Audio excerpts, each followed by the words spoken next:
civilā aizsardzības jautājums ir labs gadījums konkrēts.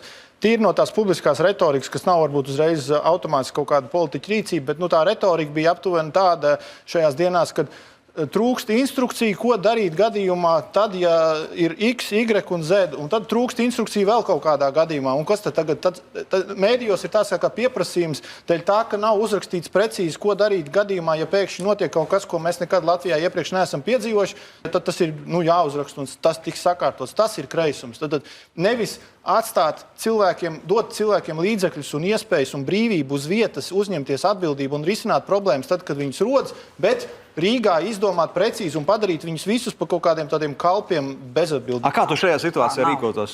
Kāda būtu tava metode? Katram pašvaldību džekam automāts un viņš dronus svēro? Mūsu piedāvājums ir civilās aizsardzības dienests, kas ir tāds līdzīgs tā kā zemesardzē, ja jūs nevarat dienēt zemesardzē, kaut kāda apsvēruma dēļ vienalga veselības vai morālās pārliecības, jūs varat darboties civilās aizsardzības dienestā un jūs būsiet tas cilvēks, kurš ir uz vietas atbildīgais. Jūs varat strādāt jebkurā amatā, bet ja ir kaut kāds gadījums, kurā ir kādam jārāda, kur iet, kur kas kā notiksies, kur pulcēšanās, kur ir patvērtnes, jūs esat tas cilvēks, ja jūs būsiet civilās aizsardzības dienestā. Tad tas nav tikai jautājumos par ekonomiku, ja?